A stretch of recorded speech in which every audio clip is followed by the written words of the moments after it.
Bismillahirrahmanirrahim. Assalamualaikum warahmatullahi wabarakatuh. Alhamdulillah, hari ini kita berkumpul ya untuk sama-sama berbicara tentang apa saja sih yang bisa mengundang datang rezeki.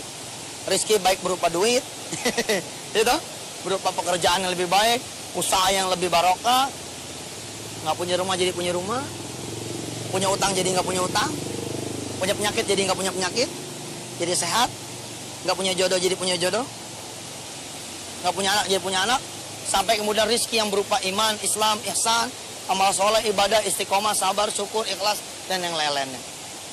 Mudah-mudahan kita baca Al-Fatihah dulu ya. Setelah ini kita mudah-mudahan meminta kepada Allah, Subhanaka la ilma lana illa ma 'allamtana innaka antal alimul hakim. Mudah-mudahan Allah Subhanahu wa taala memberikan kita ilmunya yang bermanfaat buat kita semua. Al-Fatihah. A'udzubillahi minasyaitonir rajim. Bismillahirrahmanirrahim. Alhamdulillahi rabbil alamin arrahmanir rahim. Maliki yaumiddin. Iyyaka na'budu wa iyyaka nasta'in. Ihdinas siratal mustaqim. Siratal ladzina an'amta 'alaihim ghairil maghdubi 'alaihim waladdallin. Rabbighfir lana wa liwalidina.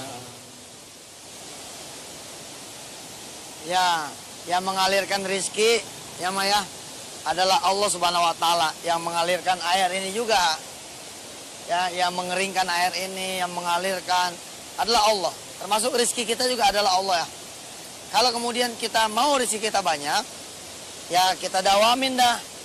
Ya, apa saja yang bisa membuat rizki kita menjadi dimudahkan oleh Allah Subhanahu wa taala. Kayak waqiah. Ya, baca 2 kali 1 hari. Pagi ya, ba'da subuh. Terus ba'da asar. 1 kali lagi ba'da asar. Terus apa lagi kira-kira yang bisa bikin rezeki jadi banyak? Ya Fattah ya Razak. Ya Fattah ya Razak. Itu dibaca berapa kali? 11 sih. Di pesantren berapa kali? 11, 5 kali baca. 11 kali. Ya, 3 kali lah minimal ya. Kalau memang mau agak banyak lagi rezekinya, ya baca yang lebih banyak. 33 kali, 111 kali. Walaupun angka ini tidak mengikat. Ya, supaya tidak jadi bid'ah, angka ini ya boleh tidak ditetapkan, boleh ganti-ganti kapan-kapan baca 3 kali, kapan-kapan baca 11 kali. Tapi sebagai latihan, sebagai kebiasaan boleh juga. Bacalah 11 kali ba'da sholat. Ya Fattah ya Razak. Kita panggil nama-nama Allah. Ya kalau Allah udah kita panggil dengan namanya kan, walillahil asmaul husna. Buat Allah itu nama-nama Allah yang baik. Fad'uhu biha. Kita panggil dengan nama Allah yang baik itu. Dalam urusan rezeki kita panggil ya Fattah ya Razak. Insya Allah akan mengalir rezeki buat kita semua. Apalagi ya Fattah ya Razak itu habis sholat fardu ya. 3 kali, 11 kali, 33 kali, 111 kali. Terus dawam gitu. Tiap habis sholat dibaca gitu. Kalau nggak sempat, misalkan buru-buru, di perjalanan baca. Ngeganti yang tadi. Apalagi terus. Ar-Rahman. Ya Ar-Rahman. Prinsipnya baca Quran itu rizki. Ya, yang penting dawam. Baca Qurannya itu rizki. Ada kisah yang pernah saya sampaikan di televisi. Ada seorang ibu baca Waqiah asal habis subuh, habis asar, Ar-Rahman habis duha, Yasin habis isya, terus Tabarok menjelang tidur. Masya Allah, dia dawamin. Tiba-tiba ada orang ngebeliin minta dia ngebeli kemiri. Jadi nitip ke dia duit untuk beli kemiri. Nilainya sampai 388 juta setiap minggunya. Atau 1 bulannya sekitar 1,5 miliar rupiah, Masya Allah. Ketika ketemu saya dan istri di mana? Di Gorontalo tanggal 1 Januari 2011. Orang ini Masya Allah sudah pakai kontainer ngirim kemirinya, Masya Allah. Ya, baca Quran itu adalah juga termasuk yang mengundang datangnya rezeki. Apalagi yang biasa diamalin apa coba? Salawat. Baca salawat. Allahumma sholli ala sayyidina Muhammad wa ala ali sayyidina Muhammad. Itu juga bakal mengundang datangnya rezeki banyak betul. Tentu kita sepakat rezeki yang diomongin tentu tidak cuma duit ya Maya, tidak cuma fulus, tapi juga kesehatan, rumah tangga yang sakinah mawaddah warahmah, kemudian iman, ya, bisa bangun subuh, bisa bangun malam, sholat malam, bisa ke masjid, bisa apa lagi? Bersedekah itu juga rizki. Ya, di samping kita bisa bayar utang, bisa bangun rumah, bisa punya sawah, ya toh? Bisa punya pekerjaan, usaha yang lebih baik, bisa ngeberangkatin keluarga ke Mekah, bisa ngeberangkatin orang tua ke haji, dan seterusnya. Ya, baca salawat, Allahumma sholli ala sayyidina Muhammad wa ala ali sayyidina Muhammad. Satu hari berapa kali? 100. Satu hari 100 kali. Kalau lagi kenceng pengen butuh duitnya juga banyak, butuh pertolongan Allah banyak, ya bacanya yang banyak dong, ya kan? 300 kali atau 1000 kali satu hari gitu. Sekali lagi tentang angka sebenarnya bebas. Bebas supaya tidak menjadi bid'ah baru, ya kan? Tapi ya insya Allah lah. Ini untuk menunjukkan mujahadahnya kita, keseriusan kita. Artinya apa? Kalau saya bilang begini, salawat itu adalah gift and support. Pemberian dan dukungan dari Allah Subhanahu wa Ta'ala. Ketika kita kemudian berdagang sambil baca salawat, Allah dan para malaikatnya akan mendukung kita, akan membantu kita di dalam usaha kita, warung kita, dagangan kita, pekerjaan kita, bisnis kita, hidup kita, dan seterusnya. Ketika kita mencari rizki, lalu membaca salawat 100 kali satu hari, maka Allah akan membantu kita dalam upaya mencari rizki. Masya Allah.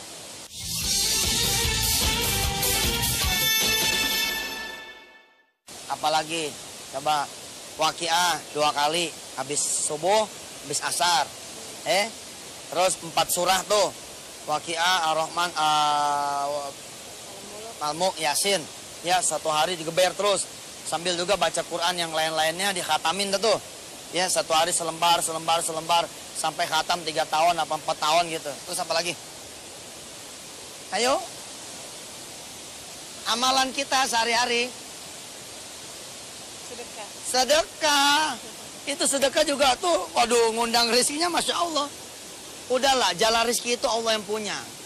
Jalan rezeki itu Allah yang punya. Rezeki juga Allah yang punya. Kalau Allah sudah tunjukin jalannya, Insya Allah, maka jalan itu akan terbuka gitu buat kita lebar-lebar. Bapak punya pengalaman, ada sahabat ya namanya Pak Amin namanya. Beliau ini susah, terpuruk, jatuh, nyungsep. Kalau bahasa dia tuh tengkurap, agak bisa telentang, gak bisa bangun lagi.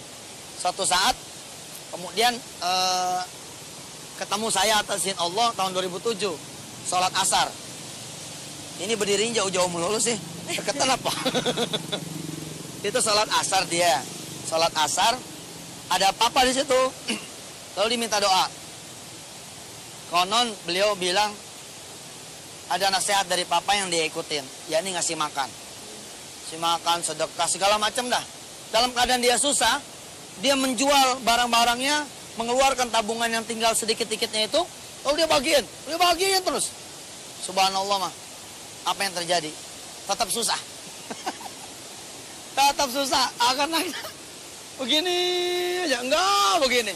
Tapi dia bilang, saya sabarin Ustadz, saya yakin Allah bakal datang. Saya nggak mau putus asa, yakin Allah bakalan datang. Terus itu dipelihara terus, sambil dikencengin bangun malamnya, dikencengin sholat duhanya. Apa bahasanya Pak Amin kepada Ustadz, kepada saya? Bahasa dia begini, saya kok merasa diundang lebih dalam lagi kepada Allah. Saya merasa diundang lebih dalam lagi untuk menuju kepada Allah. Saya diundang sepertinya dengan tidak langsung diberikan balasan sedekah untuk lebih giat lagi beribadah kepada Allah. Hebat sekali. Apa yang terjadi? Beberapa waktu kemudian nggak kenal sama orang kaya, nggak kenal sama konglomerat, nggak kenal sama yang kira-kira bakalan nolong gitu, kecuali dia kenal sama Allah. Allah yang perkenalkan sama dia. Allah perkenalkan sama Pak Amin. Apa yang diperkenalkan oleh Allah? Seorang pengusaha billboard yang punya sekian titik unit, lalu si pengusaha billboard ini mempercayakan pembangunan 19 jembatan penyeberangan orang kepada Pak Amin ini. Jadi ada 19 JPO, jembatan penyeberangan orang, diserahkan pengerjaannya kepada Pak Amin dengan uang muka 1,5 miliar. Subhanallah. Dia ngebagi, yang lucu nih, dia ngebagi kepada 19 masjid. Karena cuma segitu dapat jatahnya. Dapatnya berapa coba? 19 jembatan penyeberangan. Dengan order 19 miliar. Subhanallah. Dia dapat untung 3 miliar. Sejak itu dia cerita jadi doyan sedekah. Papa sedekah. Subhanallah. Kalau saat ini ya jemaah semua yang dirahmati Allah pengen rezeki banyak, berkorban. Punya motor, ambil BPKB-nya, berangkat ke showroom, berangkat ke dealer motor, lalu kemudian sedekahin. Betul tuh. Redo sedikit, redo sebentar, nggak punya motor. Punya gaji bulan depan, nggak usah takut. Langsung bilang sama Allah, baik, bulan depan saya nggak akan ambil duit gaji saya. Buat Allah saja. Bulan depan nggak punya gaji lagi. Nggak apa-apa, bulan depan juga belum terjadi kan. Tapi kalau kita niat bulan depan gaji buat Allah, insya Allah mulai bulan ini, Allah Ta'ala akan memberikan kita rizki yang banyak. Sehingga bulan depan, walaupun gaji tetap kita kasih kepada Allah, kita nggak makan. Kita tetap akan makan dan tetap akan mendapatkan barokah dalam bentuk banyak rizki, lebih banyak lagi daripada hari-hari sebelumnya. Kalau saudara para pekerja mau menafkahkan sebulan tabungan yang udah disimpan setiap bulan, maka Allah akan menaikkan derajat dan karir 10 tahun lebih cepat daripada karir biasa yang saudara tempuh. Akan melewati karirnya orang-orang yang sekolah, akan melewati karirnya orang-orang yang dekat sama bos, akan melewati karirnya orang-orang yang cemerlang di bidangnya. Kenapa? Karena saudara dekat sama Allah Subhanahu wa taala. Masya Allah, ada lompatan. Saudara tukang gado-gado, tukang nasi uduk, tukang bubur, tukang apa lagi? Nasi goreng, tukang pecel lele, tukang apa lagi? Soto, terus toprak, terus bakso, terus mie ayam, terus somai. Sebutin semua tukang makan. Coba jajal sama Allah. Ya Allah, hari ini saya dagang, hasilnya untuk Engkau. Wow, ketika kita bisa dagang hari ini untuk Allah, Allah akan memberikan kita keuntungan 30 hari walaupun kita berdagangnya cuma sehari. Dari mana aja pokoknya, ada yang lupa nggak ngambil kembalian. Kalau itu haram, nggak boleh ya. Kita mesti sedekahin lagi. Tapi pokoknya ada aja rezeki pokoknya. Insya Allah yang lebih gede daripada untung 30 hari. Kenapa? Karena gaji seharinya diserahkan kepada Allah. Kalau Allah lagi berkenan, dia balas 700 kali gimana? Masya Allah. Sedekah, punya cincin. Cincin ini kan nggak bisa nganterin, ya? Mana cincin? Bapak? Mana? Nggak ada. Oh, nggak ada. Kalau punya cincin, terus belum pergi haji, belum ke Mekah, belum ke tanah suci, copot. Cincin ini tidak bisa mengantarkan saudara pergi ke Mekah. Kalau cuma dipakai, ditaruh di lemari, nggak bisa. Tapi kalau saudara kemudian beri kepada Allah, cincin ini akan menunggu saudara di Mekah. Saudara akan bisa beli cincin yang lebih gede lagi. Nih, serenceng sampai sini kalau perlu.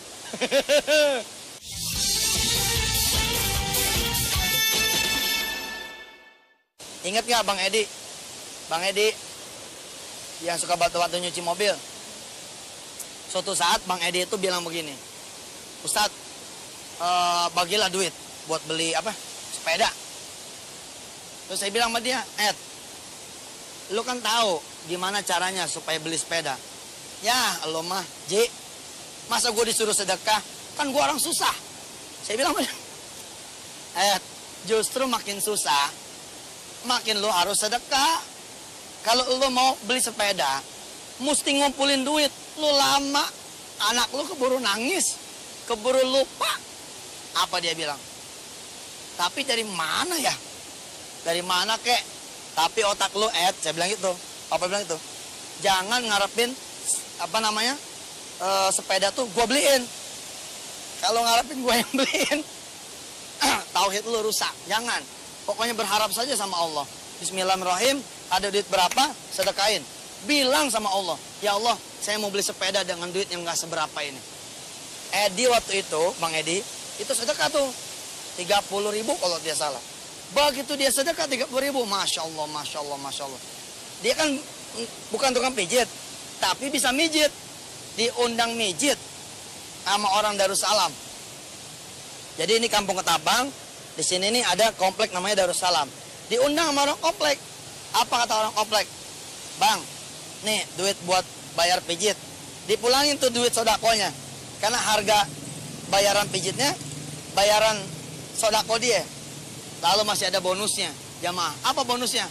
Kata si orang yang dipijit, saya punya sepeda, anak saya udah nggak mau. Kalau emang mau, bawa lagi dah. Langsung dibawa. Dia bilang sama saya, Tat, nih gue beli sepeda cuma 30.000. Subhanallah. Nah jadi mah, kalau jamaah semua, saudara-saudara semua, dan apa namanya, ya kita lah ya, kepengen dapat sesuatu yang lebih baik, tidak ada salahnya kita berharap pada Allah. Lalu kemudian mengikuti seruan Allah, yakni dengan jalan bersedekah. Kita punya motor, pengen punya mobil, ayo sedekahin motornya. Kita pengen punya mobil yang lebih bagus, sedekahin mobil yang lama supaya diganti sama yang baru. Gak apa-apa, ini mah bukan gak ikhlas, bukan, tapi karena yakin ke Allah, karena yakin Allah bakal ganti dengan yang lebih baik, lalu kita serahkan yang kita punya. Masya Allah. Apalagi yuk, waqiah, sehari 2 kali, subuh, asar, terus yaitu daya Yasin, Al-Mulk, Ar-Rahman, terus sholawat 100 kali, ya Fatah, ya Rozak, ya 33 kali atau 11 kali atau 3 kali atau syukur-syukur 111 kali setiap habis sholat fardu. Apalagi tadi yang terakhir sedekah. Nah, ada yang lebih penting lagi, apa coba? Yang bisa mendatangkan rezeki banyak, membuat hidup kita menjadi sehat, tenang, tentrem, berkecukupan, sejahtera, bisa mungkin haji orang lain, orang tua, keluarga, anak keturunan, staf-staf, karyawan, teman-teman, kerabat, bisa kita berangkatin ke Mekah semua. Ya, ada yang lebih penting lagi. Apa coba? Sholat berjamaah di masjid tepat waktu. Itu juga akan memelihara rezeki kita. Ya, ambil duit langsung di rumahnya Allah, begitu kira-kira. Pengen sehat langsung di rumahnya Allah, pengen kerja langsung di rumahnya Allah, pengen tenang langsung minta ke rumahnya Allah, pengen jodoh langsung minta sama Allah di rumahnya Allah, yakni di masjid. Pengen apa lagi? Pengen usaha, pengen modal, datang, sowan, matur ke Allah langsung di rumahnya Allah. Insya Allah Allah akan bukakan banyak pintu rezeki, asal kita mengenal Allah dan mengenal di mana rumah Allah itu, yakni di masjid. Jadi amal soleh yang tadi kita sebut tuh, kalau kemudian saudara tidak menjaga sholat 5 waktu, tepat waktu, berjamaah, syukur-syukur ya, ada qobliyah ba'diyah, ada tahajudnya, ada duhanya, dan dilaksanakan rapet gitu, rapet dawam gitu, terus menerus istiqomah, mujahadah. Yakin saya, persoalan rezeki bukan lagi menjadi persoalan buat saudara, karena sudah diserahkan kepada Allah Subhanahu Wa Taala. Ala kulli hal, apapun yang saudara lakukan tadi, insya Allah karena Allah. Walaupun kita meminta kepada Allah dunianya, saran saya, saran istri saya, dan saran kami semua, jangan cuma minta dunia, minta juga akhiratnya, minta ampunan Allah, minta kasih sayang Allah, minta apalagi hidayah Allah, minta taufik dari Allah, minta pembebasan dari api neraka, minta husnul khatimah, minta dihapus sisa kubur, minta ditutup api neraka, minta dibuka pintu sorga buat kita, buat orang tua kita, buat keluarga kita, buat anak turunan kita, buat bangsa ini, buat negeri ini, buat umat Nabi Muhammad SAW. Ilaliko, mudah-mudahan Allah Subhanahu Wa Taala membanyakkan rezeki saudara semua. A'udzubillahi minasyaitonirrajim. Bismillahirrahmanirrahim. Allahumma shalli ala sayyidina Muhammad wa ala ali sayyidina Muhammad. Allahumma inna nash'adu bi annaka antallah la ilaha illallah wa anta khairur raziqin. Allahumma inna nas'aluka rizqa. Allahumma inna nas'aluka al-huda wa tuqa wal afafa wal ghina. Allahumma inna nas'aluka mujibati rahmatik wa azaim maghfiratik wal ghanimata min kulli birri was salamata min kulli itsmin la tad'a lana dhanban illa ghafarta wa la hamman illa farajta wa la hajatan illa qadaitaha ya arhamar rahimin irhamna.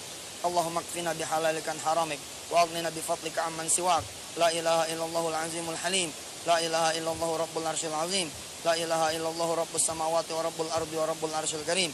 Subhanal munaffisi an kulli madyun, subhanal mufarriji an kulli mahzun, subhana man kana amru bainal kafi wan nun, subhana man idza arada syai'an ay yaqula lahu kun fayakun, fa subhanalladzi bi yadihi malakutu kulli syai'in wa ilaihi turja'un. Ya mufarrijal humum, ya hayyu ya qayyum, nas'alukal khair bi yadikal khair wa huwa ala kulli syai'in qadir. Rabbi ighfir warham wa anta khairur rahimin. Wa sallallahu ala sayyidina Muhammad wa ala alihi wa sahbihi wasallam walhamdulillahi rabbil alamin. Sallallahu alaihi Muhammad. Hadanallahu iyyakum ajma'in.